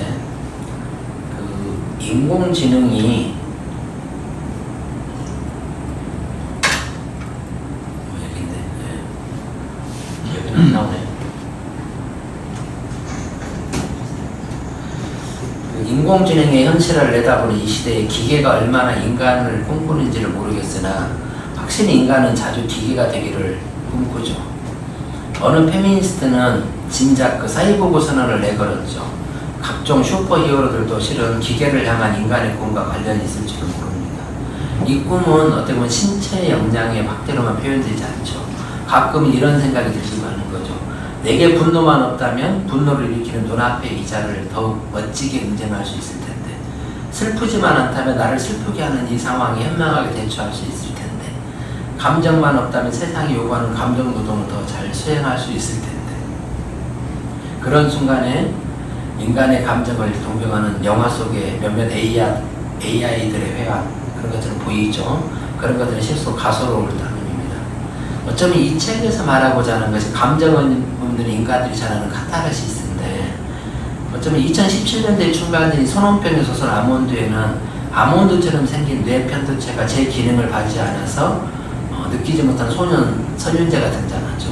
윤재는 감정을 느끼는 듯이 행동하는 것을 학습으로 살아가지만 자신을 길러준 엄마와 할머니가 묻지마 폭력에 희생되는 광경을 지켜보면서 어떤 감정도 일어나지 않죠. 대신 그는 왜라는 질문을 붙들고 살아가죠. 왜 그런 일이 일어났으며 왜 아무도 도와주지 않는가 등등. 그렇게 도달한 이해의 힘으로 소녀는 모두가 포기해버린 친구를 끝까지 돕죠. 물론 두려움을 느끼지 못하기에 친구를 위해 죽기까지 폭력을 견딜 수도 있죠. 윤재에 따르면 사태는 그랬죠. 대부분의 사람들이 느껴도 행동하지 않았고 공감한다면 쉽게 잊었다. 내가 이해하는 한 그건 진짜가 아니었다. 굉장히 이 책의 그 명구 중에 하나죠. 대부분의 사람이 느껴도 행동하지 않았고 공감한다 얘기. 이것도 좀 그 양장본의 245쪽인데, 대부분의 사람이 느껴도 행동하지 않았고 공감한다고 하면 쉽게 잊었다. 내가 이해하는 한 그것은 진짜가 아니었다. 감정이 없기 때문에 진심이 무엇인지 알게 되는 역설이 바로 이 이야기의 전체적인 이 책의 뼈대입니다. 감정이 없기 때문에 진심이 무엇인지를 알게 돼요. 얼마 전에 방영된 드라마 비밀의 숲이라는 유명한 그 TV 주인공 황시모 검사, 또 비싼 거죠. 이걸 안 보다 우연치 않게 한번 봤는데, 그 뇌수술 후유증으로 감정을 느끼는 법, 더 정확히 감정을 의식하는 법을 모르게 된 그 또한 바로 그렇기 때문에 출세의 기쁨이나 협박의 공포에 한치 흔들림 없이 검사의 역할을 수행을 하죠. 하다못해 그가 검사장과 검찰총장, 재벌회장을 비롯한 권력자들의 허튼 소리에 일말의 동요 없이 또박또박 대꾸할 때, 그러니까 어떻게 보면 감정을 가진 대사주의 사람들에게는 격한 감정적 자원을 동하지 않고서 도무지 하기 힘든 일을 지극히 차분하게 함으로써, 황시모 검사가 그러죠. 너무나 냉철하게 하면서 상대에게 반격의 틈을 주지 않죠. 보는 이로써 밀려드는 카타르시스 감정이 적게 하죠. 없는 용기를 짜서서 옳은 소리를 하려다 보니 감정적이 되고, 그 때문에 태도가 문제가 되어 오히려 책을 잡히는 그런 사소한 위험 따위는 그에게 없습니다. 그냥 냉철할 뿐이죠. 이런 카타르시스에 비춰볼 때 마지막에 선윤재가 흘리는 눈물이나 황시모 검사가 보여준 미소는 도리어 불만스럽기도 합니다. 울어도 웃지도 않으며 울지도 웃지도 않으며 이들이 거둔 압도적인 성취 앞에 한갓 눈물과 미소가 얻은 대수란 말인가. 선윤재와 황시모가 각각 진정성과 정의감이라는 동목이 교과서적으로 탑재된 것 같기도 합니다. 그런 미덕 덕분에 이들은 감정 없음에 또 다른 부류로 설정되는 사이코패스 혹은 소시오패스와 결정적으로 구분이 되기도 합니다. 그 소시오패스와 사이코패스의 좀 얘기를 하자면, 소시오패스와 사이코패스는 반사회적 인격장애라는 얘기를 들어봤잖아요. 하나로 닮은 듯 다른 질환이죠. 그 소시오패스는 도덕적 구분이 가능해 행동에 대한 인지는 하지만 양심의 가책을 느끼지 않는 정신장애죠. 근데 사이코패스는 감정이 결여돼 스스로 행동에 대한 그 심각성 자체를 인식하지 못하는 게 사이코패스죠. 우리는 사이코패스는 많이 알지만 실제로 소시오패스는 많이 모르죠. 근데 앞으로 이 소시오패스는 굉장히 대두될 수밖에 없습니다. 사이코패스는 바로 이 아몬드의 편도체와 내외 그 전두엽이 본래의 기능을 다하지 못하는 선천적인 요인이 원인이 된다고 합니다. 편도체는 감정에 영향을 미치며 전두엽의 의사를 결정하는 기관을 담당하죠. 사이코패스의 경우 전두엽이 일반인의 15%밖에 기능하지 못한다는 연구 결과도 있어요. 사이코패스의 전체적인 뇌를 연구해보면 그렇다고 합니다. 도덕적 판단과 자제력이 선천적으로 부족하고 이 때문에 즉흥적이고 두려움이 없고 충동의 조절이 되지 않아 극단적 범죄를 일으키게 된다고 설명할 수 있죠. 반면 이 소시오패스는 어떤 유전적인 성향이 성장, 환경 요인이 되는 경우가 많습니다. 뇌에 문제가 있는 것이 아니면 어떤 유년기 시설의 확대, 충격 등으로 감정의 결여가 습관처럼 굳어져 타인의 고통에 대한 배려가 없고 자신의 그릇된 행동을 인지하고 있다는 것이 특징입니다. 이 때문에 소시오패스의 수는 사이코패스의 보다 훨씬 많고 우리 주위에 어디에도 있습니다. 근데 이 소시오패스는 우리가 많이 인지를 못하고 있죠. 사이코패스는 공감 능력이 없고 충동적인 성향이 많기 때문에 자신의 이익에 관계없이 즉흥적으로 범죄를 저지르잖아요. 흔적 등의 결정적인 증거를 남은 경우가 많죠. 근데 소시오패스는 양심의 가책이 없고 지배효과에서 정복력이 강해서 자신의 이익을 위해 치밀한 계획을 세우는 경우가 많죠. 훨씬 무서운 걸 수도 있어요. 주위의 사람들과 친분이 두터운 듯해도 얘는 계획의 성공을 위한 것일 뿐 사람 사이에 끈끈한 정이나 슬픔을 느끼지 못한다. 그래서 소시오패스는 스스로 이익만을 중요하기 때문에 양심과 동정심, 죄책감이 없고 자신의 영역을 넓히기 위해서 지속적으로 타인을 속이고 험담하며 자신보다 낮은 위치에 있는 사람을 몹시 기만하고 책임을 떠넘기며 책임을 전가하기도 하죠. 어떤 그런 것들. 쉽게 정리해서 사이코패스는 심리학적 정신질환이고 소시오패스는 사회학적 정신질환이라고 할 수 있습니다. 이 때문에 소시오패스의 수가 많고 점차 증가하는 것은 물질 만능주의가 빚어내는 사회적 오류 또한 지속적으로 늘고 있다는 거라고 볼 수 있어요. 사이코패스의 경우 선천적인 문제에 의해서 자신의 행동에 대해서 잘못을 깨닫지 못하므로 치료가 어렵죠. 소시오패스의 경우 환경 요인에 발생하는 경우가 많으니까 자신의 심리 상태를 누가 잘 알고 있으므로 치료를 받으면 어떤 증상이 좀 호전된다라고 얘기를 할 수 있습니다. 어쩌면 마치 로봇의 3원칙처럼 그 미덕이라는 항목을 변경 불가능한 초기 설정으로 세팅해야 하는 것. 어쩌면 이 역시 기계를 향한 꿈의 변종이죠. 사실 아까 선윤재와 황시목에게는 감정교육을 담당해준 조력주자가 있고 그들은 남달리 어떤 감정에 충실하면서 굳건한 인물이죠. 윤재에게는 누가 있습니까? 엄마가 있고 황시목 검사에게는 형사 한여진이 있고 둘이 공교롭게 여상이죠. 이런 조력자들이 주인공이 아닌 데는 그럴 만한 이유가 있는 법이죠. 그들의 주인공으로 한 이야기가 매력을 주기 굉장히 어렵기 때문에 그렇습니다. 어쩌면 감정 없는 삶을 상상하는 이유가 뭔지 많이 생각을 하게 됩니다. 어쩌면 감정이 없음, 어떤 장점을 보여주는 이런 이야기들은 우리 모두가 살아가는 이곳에 차라리 감정 없는 삶이 아니고 견디기 힘든 세상임을 나타내는 증상이죠. 자세히 들여다보면 감정이 문제가 되는 순간에 늘 폭력이 있습니다.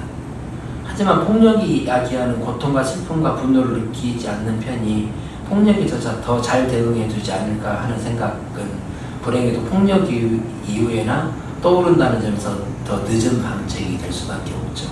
그래도 그런 식으로 한 번쯤 끝내고 이겨내고 또 이겨내고 싶은 심정이 이 이야기 속에 고스란히 담겨 있기도 합니다. 어쩌면 굉장히 많은 것을 좀 저기를 하는데 서평은 오늘 좀 줄이고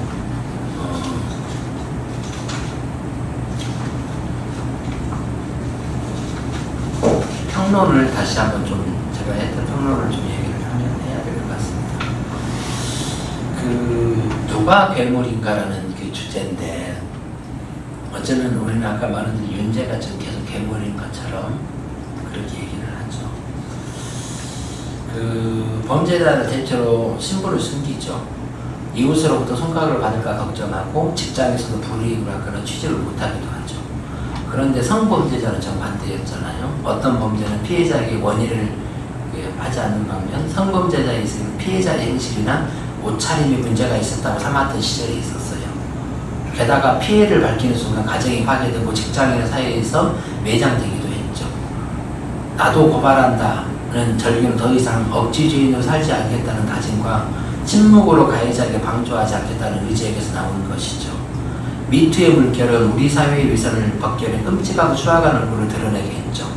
겉으로는 민주, 평화, 사랑, 인류를 외치면서 안으로는 지위가 낮거나 돈이 없거나 나이가 어리거나 힘이 없는 약한 여자들이 지속적으로 공연하게 범죄를 저지른다는 사실이 적나라하게 파헤쳐지고 있는 현실이죠. 사람들은 마법에 풀려나서 소스라치게 놀라고 있어요. 놀랐다는 것은 우리 사회에 아직 건강하고 정신적으로, 아니 정상적인 감각이 살아있다는 증거죠. 여성을 무시하고 착취하고 억압하면서 민주, 평화, 사랑, 박애, 정의, 예술을 쌓아오는 것이 얼마나 우스꽝스럽고 기만적이고 무미한 것을 이 책이 나올 정도의 미투 운동 때문에 자각이 시작된 것은 굉장히 의미가 있죠. 어쩌면 한 사람 한 사람의 경우가 다 충격이지만 저희 문학하는 판에서도 마찬가지였어요. 문학파의 형태는 분노를 넘어서 배신감이 들고 했던 적이 있었어요. 그들에게 도덕 분자나 성자를 기대해서가 아니죠. 문학은 인간이 짐승의 나락으로 떨어지지 않도록 지켜주는 최후의 보루가 바로 문학이고 인문학이잖아요. 인간이 인간답게 살도록 보살피는 파수꾼이라고 저는 강의할 때마다 사람을 사람답게 하는 게 인문학이라고 누누이 말씀드렸잖아요. 문학을 말 못하고 말할 수 없는 존재들을 대변하는 게 문학이고 인문학입니다. 단단한 이기심의 껍질을 벗고 타인과 생명체의 아픔에 공감할 수 있도록 하는 것이 이 바로 문학의 역할이었어요. 자신의 쾌락을 위해 그들이 여성의 아픔에 공감하지 못하고 인권을 제압한 점에서 우리가 받는 타격은 굉장히 끝에 컸어요. 작가와 작품 별개라 하더라도 그들 작품의 진정성은 크게 훼손됐죠. 고은 선생님이나 여러 사람 많이 그냥 한 방에 날아가고 자살한 작가도 있습니다. 함량 미달의 문학인에 있더라도 문학이 다른 사람의 신발을 신고 다른 사람이 경험한 것을 이해할 수 있게 하는 강력한 수단을 제공한다는 사실에 변함이 없습니다. 다시 한번 얘기해요. 문학은 다른 사람의 신발을 신고 다른 사람이 경험한 것을 이해할 수 있게 하는 강력한 수단이 바로 문학이거든요. 이 사실은 변함이 없습니다. 문학이 아니면 어디에서 다양한 상황에 처한 사람들이 이해하고 공감하는 것을 배울 수 있겠습니까? 여러분의 개모임에서 얻을 수 있습니까? 술 한잔하면서 얻을 수 있습니까? 천만의 말씀입니다. 문학만이 가는 순정한 힘이 바로 여기에 있는 것이죠. 저들에게서 보다시피 공감 능력의 부재는 사람을 추악한 괴물로 만들어버리고 있습니다. 제가 요즘 대학생들한테 강의 가거나 고등학생, 중학생 강의를 하면 그 얘기를 합니다. 지금 20대, 30대 최근에 뉴스 제일 많이 나오는 게 뭐죠? 갑자기 애를 낳고 능력이 없어서 남자는 PC방이나 가서 놀고 있고 술이나 마시고 여자는 귀찮으니까 나가버리고 굶어 죽고 맞아 죽고 그냥 짐에 싸서 그냥 버려버리고 지금 이 일이 너무나 올해만 270건이래요. 270건. 이렇게 가면 역대 최고예요. 이게 코로나 시절 이후에 벌어졌대요. 이것도 나중에 공부해야 될 문제이기도 한데 이게 왜 코로나 시절에 이렇게 갑자기 급변하게 하죠? 이 질병하고 무슨 관계가 있는지 어쩌면 이것도 나중에 풀어낼 수 있을 건데 바로 인문학의 부재죠. 내가 좋아한다고 해서 애를 낳고 버리고 놀러 갔다가 3일 동안 놀러 갔다가 얘기가 굶어 죽어 있고 이런 일들이 예전에는 세계 해외 독보를 완전히 그냥 있을 수 없다고 했는데 지금은 이제 도처에서 너무 많이 일어나잖아요. 바로 이런 것들이 아까 말한 대로 그런 것들 많은 것들을 인간이 짐승의 나라로 떨어지지 않도록 지켜준 최후의 보루를 잊고 사는 거예요. 요즘 젊은 사람들이 왜 나만 중요한지 이것이 바로 잃어버린 사회죠. 적어도 공감하고 공정하고 많은 것을 공감할 수 있는 것은 문학이 가지고 있는 생명인 거죠. 그래서 아까 말한 대로 정말 단단한 이기심의 껍질을 벗어내야 됩니다. 적어도 책을 좋아하고 인문학을 사랑하는 사람들한테는 그래서는 안 되죠. 저도 아주 굉장히 나쁜 사람인데 나쁘고 험악한 사람인데 책을 읽으니까 최소한의 양심이 지켜지려고 하더라고요. 절제하고 참고 뭐 그런 부분들이 많이 좀 하지만 그렇지 않았으면 누구나 다 우리는 짐승이죠. 어쩌면 저들에게서 우리 그런 것들 공감도 하지 못해서 추악한 인물도 만드는 거지 어떤 곳곳에 아까 말한 사람 같지 않은 괴물이 출몰하는 지금 특히 20, 30대 젊은 부부들이 아이를 학대하고 죽이고 방치하고 없애고 하는 비윤리적인 사건들이 매일 우리의 귀와 정신을 도배하는 동물인지 사람인지 구분이 안 가는 모호해지는 이 괴물이 도처에 출몰하는 이 즈음에 감정을 못 느끼는 이 아이를 소재로 하는 이 청소년 아몬드를 꼭 읽어봐야 됩니다. 꼭. 어쩌면 이 책을 쉽게 썼기 때문에 꼭 읽어봐야 되는 거예요. 여기 괴물로 태어난 아이가 있죠. 윤제, 편도체가 크기가 작은 데다가 뇌 변연계와 전두엽 사이의 접촉이 원활하지 못한 감정 표현 불능증, 알렉시티미아를 앓고 있죠. 그는 웃지도 않고 두려워하지 않고 불안도 못 느끼죠. 사람이 죽거나 죽는 것을 보거나 친구가 다치는 것을 보다 별 느낌이 없죠. 또한 공포심이 없다 보니까 생명의 위협을 느껴도 방어 능력이 떨어지죠. 가족들은 그가 괴물로 되지 않게 필사적인 노력을 하죠. 편도체와 비슷한 모형은 아몬드를 먹이죠. 여기 보시면 사진에 보시면 저 조그마한 거 편도체 꼭 아몬드처럼 생겼잖아요. 저게 좁아서 저게 문제가 있어서 병이 있어서 엄마 할머니가 얼마나 순진해요. 아몬드 같은 게 아몬드를 먹으면 저게 커져서 정상적으로 될 것 같다는 그 부모의 정말 애달픈 마음을 어떻게 이해해야 됩니까? 요거에 대해서는 다시 제가 공부한책이 좀 있는 다음 시간에 계속 얘기를 좀 편도체 요구 부분에 대해서는 얘기를 좀 하겠습니다. 어쩌면은 그 할머니 부모가 느끼는 거 얼마나 애달팠으면 아몬드를 계속 먹으면 아몬드 저기가 편도체가 커져서 편도체가 커져서 정상적으로 될 것 같다는 기대를 하면서 먹였겠습니까? 어쩌면 아까 말한 사람이 죽는 것을 보거나 친구가 다친 것을 보더라도 느낌이 전혀 없잖아요. 또한 공포심이 없다 보니까 생명의 위협을 느껴도 방어 능력이 떨어져요. 왜? 고통이 없으니까 칼로 찔러도 두드러 패도 밟아도 차가워서 받아도 고통이 없어요. 공포도 없으니까. 가족들은 그가 괴물이 되도록 필사적으로 노력을 했잖아요. 아까 말했던 아몬드를 먹인다든지 감정을 느끼도록 훈련을 시키는 거지. 어차피 감정 표현 불능증을 가지고 있는 것만으로도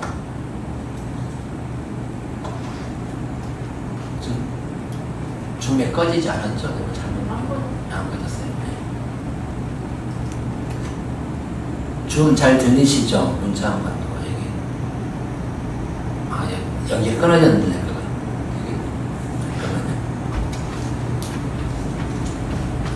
됐어요. 네, 됐습니다. 이제. 잠깐 끊어졌습니다. 그래서 감정표현 불능증을 가지고 있는 것만으로도 윤제 호기심을 갖고 위에서도 말했다시피 공감 능력이 없는 사람들은 감정표현 불능증을 가지고 있는 것만으로도 우리는 윤제에게 호기심을 갖게 되죠. 아까 위에서 말했다시피 공감 능력이 없는 사람은 주변 사람과 극심한 갈등을 겪을 수밖에 없습니다. 그가 어떤 행동을 해서 어떤 사람과 불화할 것인지 어떻게 그 병을 극복해 나갈 것인지 궁금증을 갖고 저는 이 책을 계속 읽었습니다. 한 번쯤 여러분 더 읽어보세요. 그 고민을 가지고 그냥 막 읽지 마시고 고민을 갖고 읽으셔야 돼요. 그런데 얼마 안 가 이런 외침은 완전히 벗어나 버렸습니다. 다른 데 정신이 팔리도록 해놓고 뒤통수를 쳤어요. 작가는 저에게. 그런데 기분 나쁘기커녕 상큼하고 신선했어요. 윤제는 뜨거운 주전자를 집어버리죠. 옆집 아이가 개에 물려 피가 나는 걸 본 뒤에도 개에게 손을 내밀죠. 왜? 고통이 없고 두려움이 없으니까 그랬어요. 또래에게 맞아 죽은 아이를 뒤에서 지켜보거나 심지어는 가족이 괴한에게 칼부림 당하는 모습을 보고도 울지 않는 독특한 아이. 그러나 그가 괴물이라고 느껴지진 않습니다. 그런데 다름과 같은 평범한 사람들은 어떻습니까? 먼저 슈퍼 아저씨.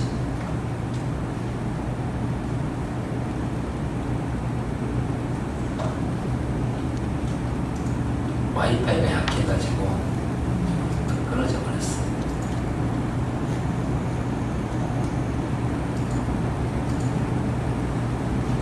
잠깐만요. 다시 얘기해줘. 와이파이가 했는데 약하네. 오창 좀 불쌍하네.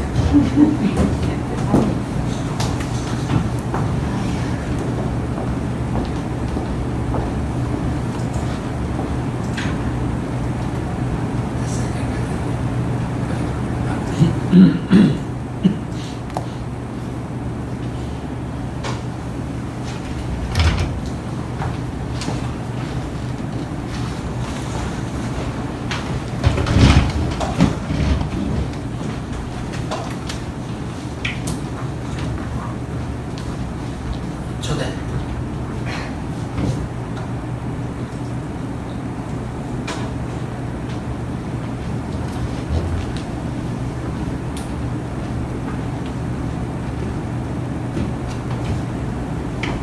일정 중간에 꺼져버렸어요. 마지막으로 가고 있는데.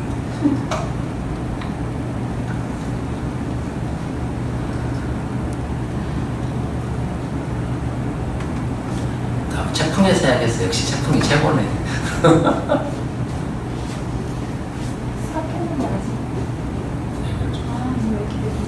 걔가 와이파이가 너무 약해.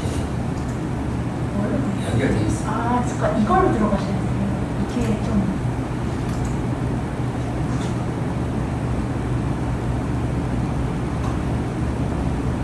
좀 더 쓰거든요. 수락했어요. 됐다.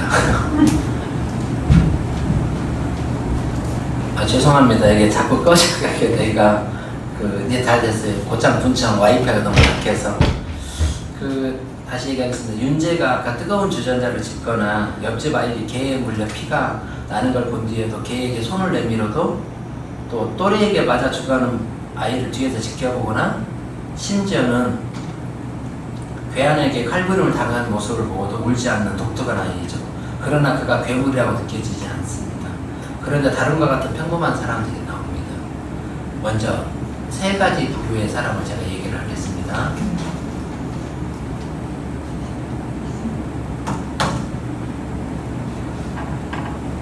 첫 번째 슈퍼 아저씨 기억나십니까? 슈퍼 아저씨. 윤재는 6살 때 우연히 골목에서 불량배에 맞아 피투성이가 된 아이를 발견하죠.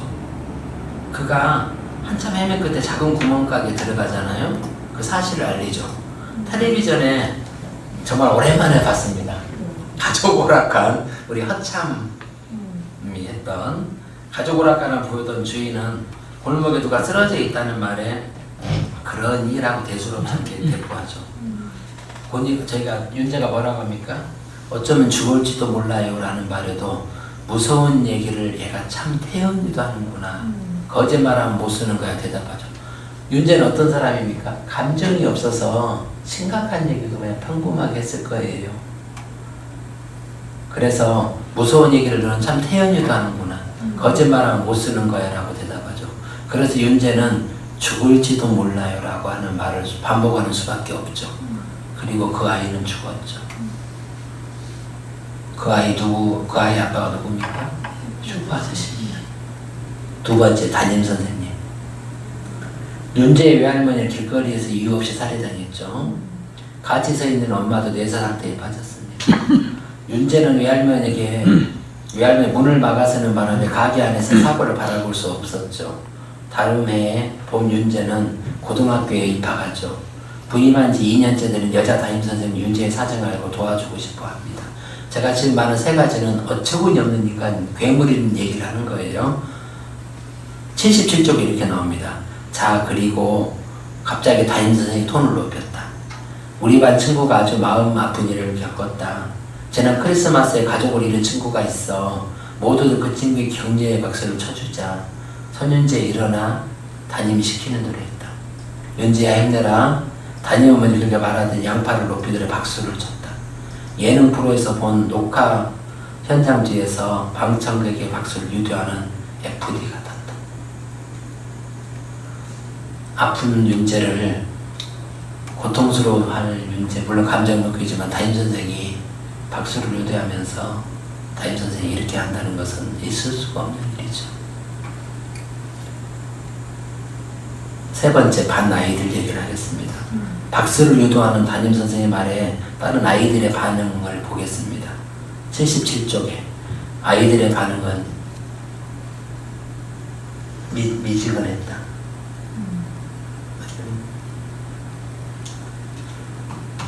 미적지근했다.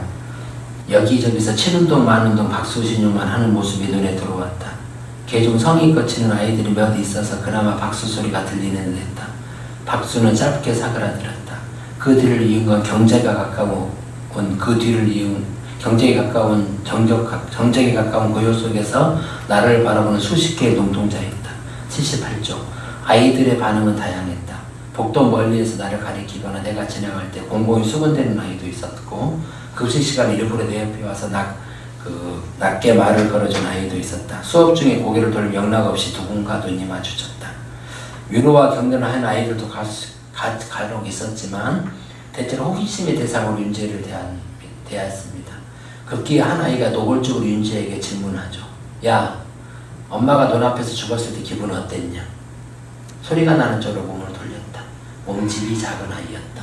수업 시간에도 선생님들에게 말대답을 자주 하고 자기 행동으로 좌우에 어떤 분위기가 생겨나길 바라는 아이. 그런 아이들은 어딜 가나 있다. 엄마는 안 죽었어. 죽은 건 할머니야. 내가 대답하자 그의 입에서 호 하는 작은 감탄사가 흘러나왔다. 주변을 훑으며 눈이 마주친 몇몇가 낄낄대기도 했다. 아 그래. 다시 물어볼게. 할머니가 눈앞에서 죽은 기분은 어떠니?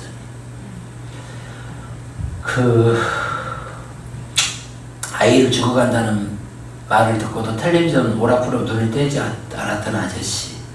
제자의 마음을 미처 헤아리지 못하는 담임.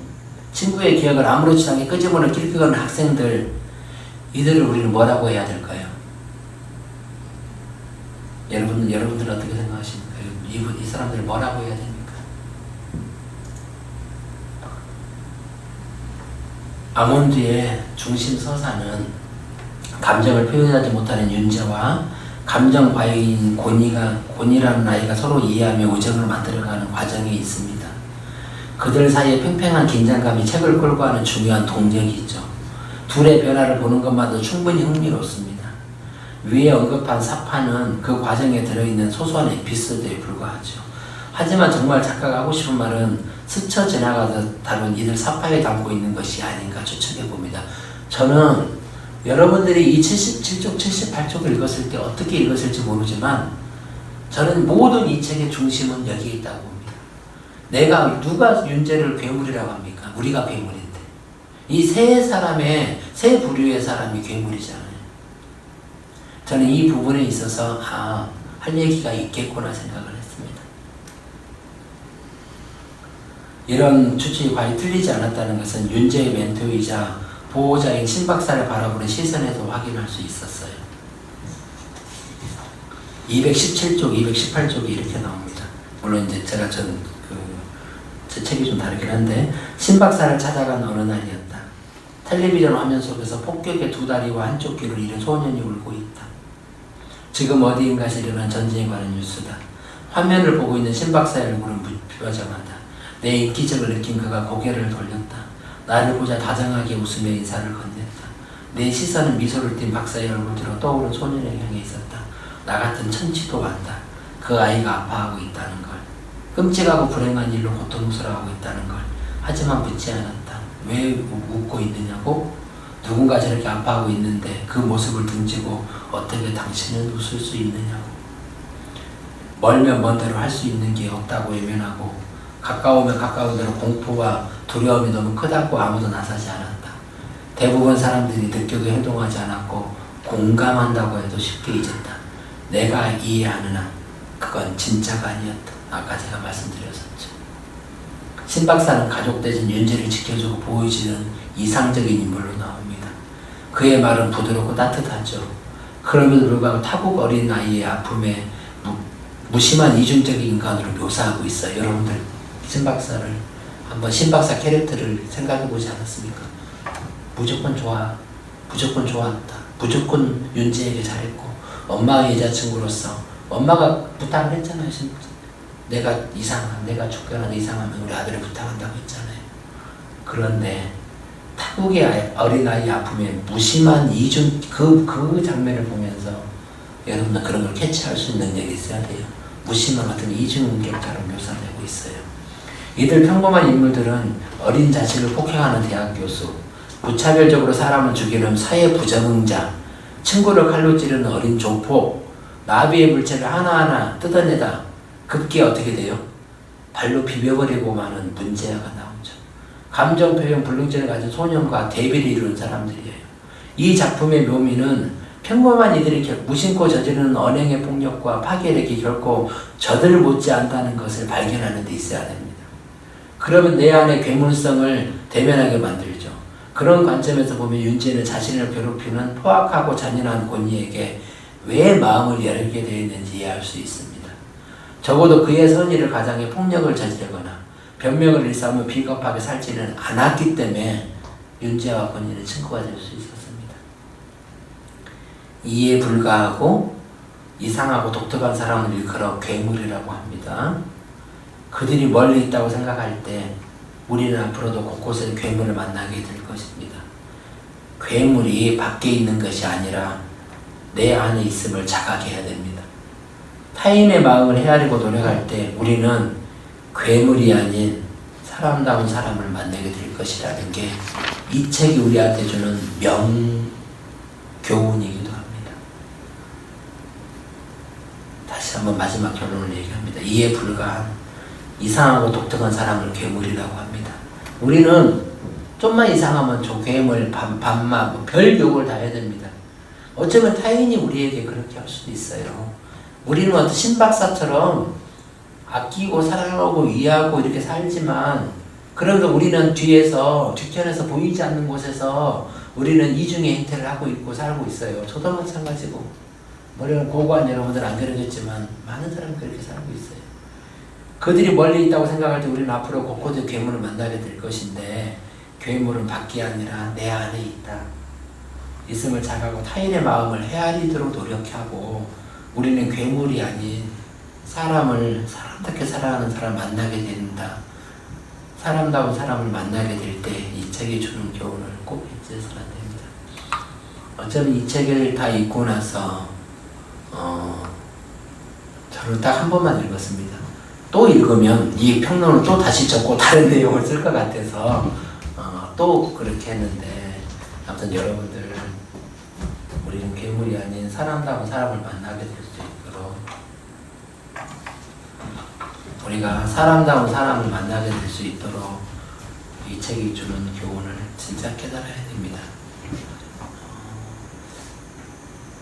이 책을 선정할 때 틀림없이 고창에서 나에게 인문학 평론을 인물 강의를 시킬 것이라 생각을 했습니다.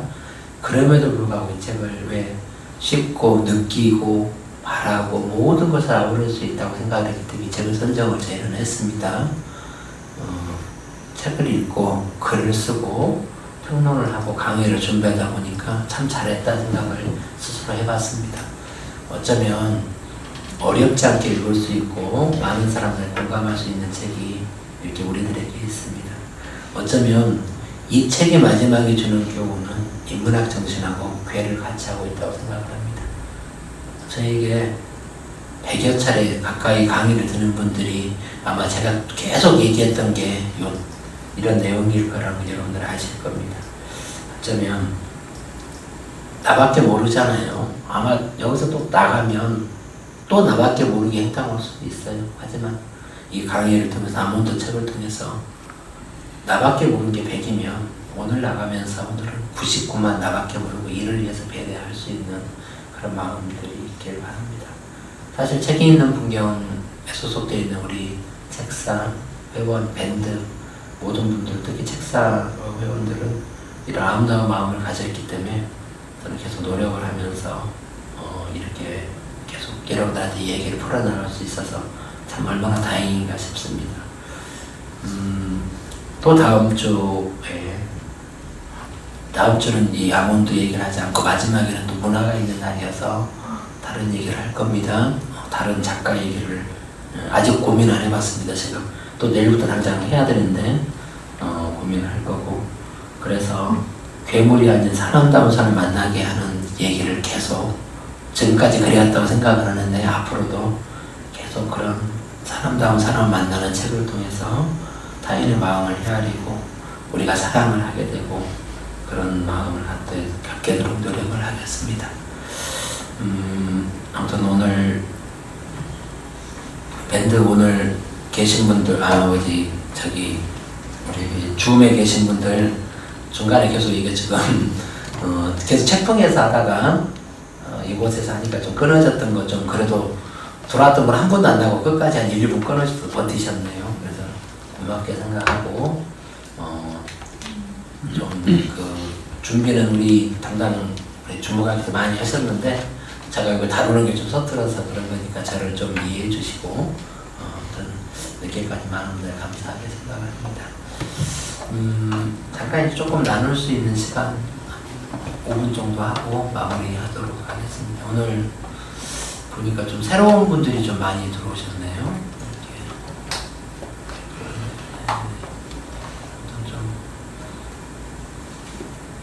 우리 끝나고 나면 뭐 제가 질문은 절대 하지 않습니다. 제 강의가 모두가 좋다는 가장 큰 이유가 질문을 하지 않는다.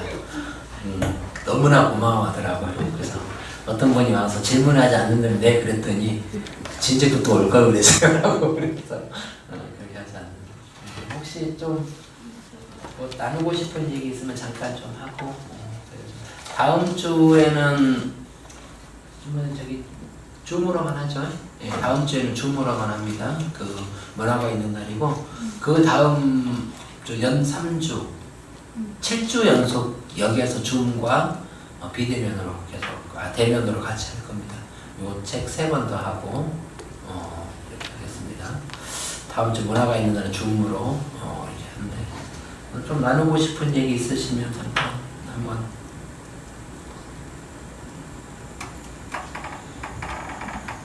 우리 심 선생님 얼굴이 굉장히 피곤한데 너무 반가웠어요 오늘. 너무 네. 오래간만이고 이렇게 비대면 줌으로 하다 보니까 네. 아무래도 조금 소홀해지고 잊어버리고 있다가 시간 지나버린 날도 그래, 많고 아무래도 그리고 또 이게 태풍 가고 싶은 마음도 좀 그리워요. 아마 요즘에 가본 지가 너무 그래서, 오래돼가지고 네. 아마 조만간 좋아지겠죠. 이제 뭐 다 주사도 다 맞고 저렇게 하면. 네, 그래서 강의는 이대로 마치도록 하겠습니다. 고맙습니다. 감사합니다. 네.